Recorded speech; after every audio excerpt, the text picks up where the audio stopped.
Hey, Ryan, take a deep breath. It's an exciting week for us all that have been involved around the Made to Go family for quite some time. It's Ultimate Pink Night this Saturday night at High Tech Oils Toowoomba Speedway. Dondex Ultimate Pink Night. Yeah. Hey, this is a fill your cup up weekend for Speedway. I really, you come out of this weekend, you just go, and I probably don't have anywhere near as much involvement as you yourself, but you just come out with a warm feeling. You feel like, hey, we've done something good this weekend. The feeling for you must be pretty incredible being involved in the organisation side of things. Yeah, I just got goosebumps thinking about it, mate. It's it was a brainchild of Barry and Stephen Green and those guys all those years ago at Parramatta to start Ultimate Pink Night to raise money and awareness for breast cancer. Since I sort of took over 4 years ago at Toowoomba, we sort of changed it up a little bit and reinvigorated it. It's probably the word. So we partnered with the Toowoomba Hospital Foundation to raise money for Breast Screen Toowoomba. And it's gone nuts. Yeah. Like, just nuts. Well, probably the little restructure of how Ultimate Pink Night works effectively once you got involved in Toowoomba and once things sort of happened and things slowed down a little bit in Sydney with that over that period, it's changed what the event is. Previously, obviously, it was, hey, gold coin donation. That's how you enter if you're a female and you can come in and be part of the weekend. But we didn't see anywhere near the funds raised back in that period. Like, this is now, hey, we're contributing something to society that is massive. Over $70,000 raised for Breast Screen Queensland Toowoomba Hospital Foundation in the last 3 years at Toowoomba alone. That's changing lives for people. Yeah, it's massive money, isn't it? So, as you say, $70,000 has been raised the last three events. We're on track. Our goal was to achieve $100,000 over the 4 years. Our 5-year goal is $150,000. With the money that's already pledged and donated and on the auction items that are going nuts, it's just I can't see us not achieving at least $30,000 this year. So that'll take us up with $100,000. But the buy-in has just been phenomenal, and I think the fact that it's raising money locally, the money we raise, all the money goes to the Darling Downs. I've been to the presentations and seen all the equipment we've bought. We just did 80 new pink gowns. The leftover money from last season went to brand new gowns to keep the women secure and once they go for their screening and those appointments, they've made them out of nice, thick material, not, cheap Chinese garbage stuff that doesn't work. So it's been phenomenal. The auction items, like, Brody Kostecki sends a message the other day and donates a thing to be part of it. It's just so many, like Dondex put up a garage as an auction item. Yeah. We've got helicopter tours. We've got so many cool prizes and it's just gone nuts. But then on the flip side is then all the competitors that also do stuff. Tali Apelt, auction off the top wing, raising money, people selling pink ribbons. Todd Atkins has, done a raffle for the whole side of his car. It's just phenomenal. And then they all paint their cars pink and re-sticker them, and it's just a phenomenal vibe. And this certainly isn't us being just bias-based here. Like, obviously, there's been wonderful things around the country. Yeah. Gillen Boys Green Night down south, fantastic. This probably is just something that we get to speak on our side, being so involved in it up here. The buy-in from the competitors is probably the other impressive thing as well. Like, there's not really a car in the pits that doesn't make an effort to do something for Pink Night, even if it's just pink numbers on the car. Or it's a big buy-in to go, hey, look, let's just be part of it for one weekend. Let's do something special for the community. And there's not forgetting about the racing that's going on this weekend. We're on a Speedway program, I get that, but not forgetting about the racing that's going on this weekend. There's competitors coming from around the country to race. There's Tasmanian guys. There's guys from down in Sydney coming up to be a part of it. They all go, hey, look, it sounds like a big event. We just want to come and be part of it. Yeah, and it's got that feel, and it's turned into that. And then, Michael Stewart and Ian Botcher Race Parts, the pink helmets, the designed helmets. So Michael Stewart's designed a brand new helmet, just Pink Night theme that they're going to auction off as part of that he's going to run for the night. It's thousands of dollars worth of, thousands of dollars worth of stickers as well on their cars. It's just really cool. I'm very proud of it. I really love it. The spin-off effect is it's really good local marketing. and the engagement, or that perception change is probably the word, locally is phenomenal.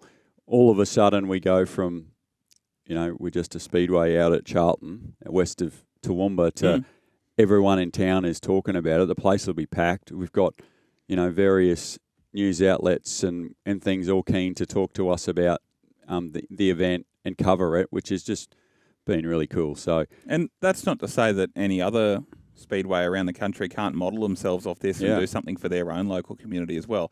Take nothing away from the previous Ultimate Pink Night iterations down at Murray Bridge and at Sydney Speedway and Toowoomba in the past.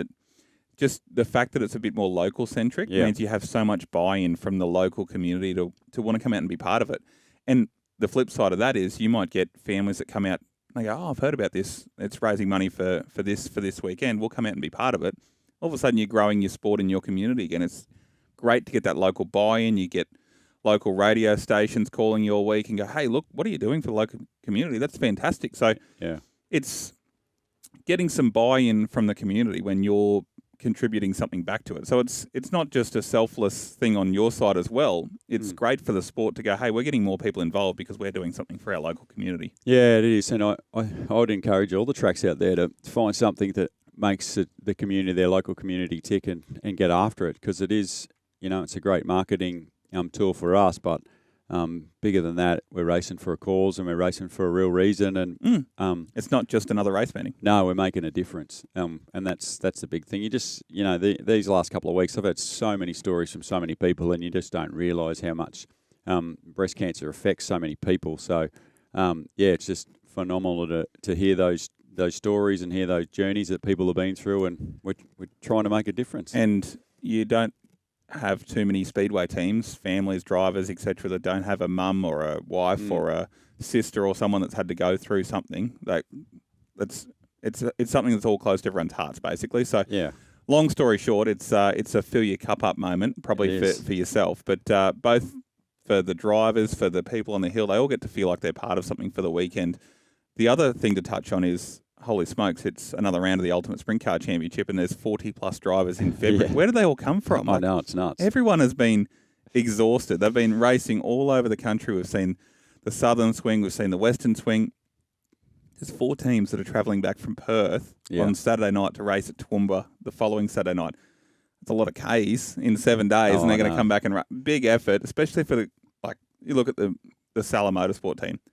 They're going to detour via Sydney, just top everything back up and then come up. That's a big effort. Yeah, it's really quite cool. And I think that the thing for Toowoomba, and we know our place where we're at, but tops and tails of our season are always quite strong, and I know that. So no matter what we sort of do through that middle section, it's when people go away and compete at other events, and that's fine.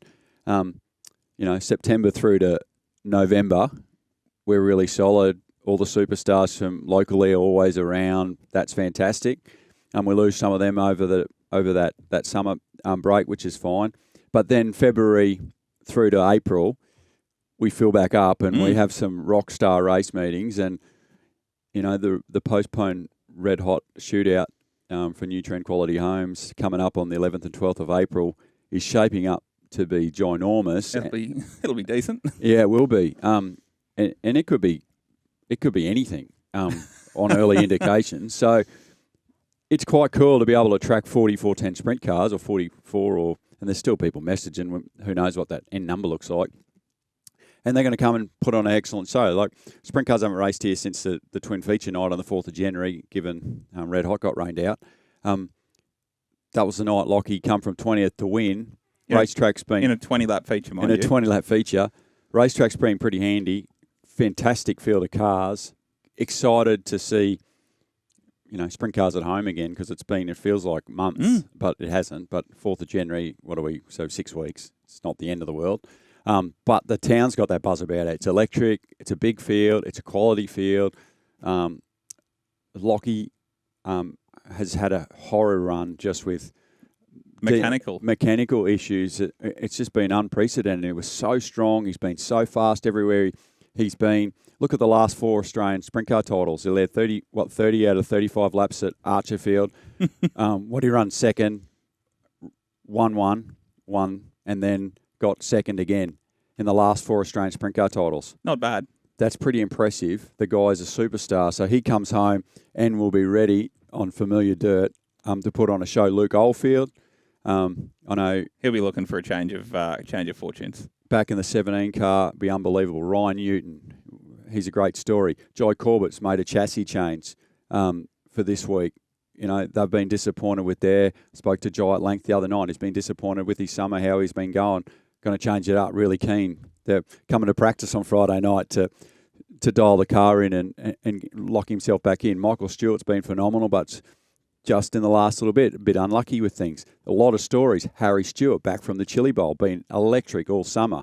I can't wait to see Harry Stewart rip in. This kid has got a ginormous future in sprint car racing. My favourite thing is to just sit here and watch you roll because the mind's ticking over and you're going, hang on, this is going to be really exciting. Oh, the names start to come up and you're like, oh, actually, we're on for a really good weekend. No, It'll be a sneaky good sprint.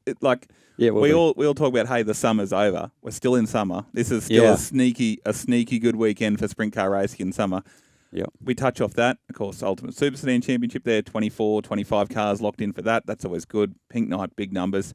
Dondex Mod Light Challenge. That's going to be exciting. 3 sprint car drivers taking on 3 Mod Light drivers. It's a fun little way to take things on. Yeah, it's a nice little match race, isn't it? So, and that was a brainchild of Dane and Andrea Beerling from Dondex. And we did it last year, and it was one of the most talked about things that we'd seen. Yeah, Luke Oldfield wins it, mind you. Yeah, so this year, same concept. Ryan Newton, Luke Oldfield, and Lockie McHugh will jump into the Dondex Mod Lights, and they'll take on 3 drivers: the Australian champ Ryan Silcock, and 2 locals, Nathan Polich and Rodney Pimenta.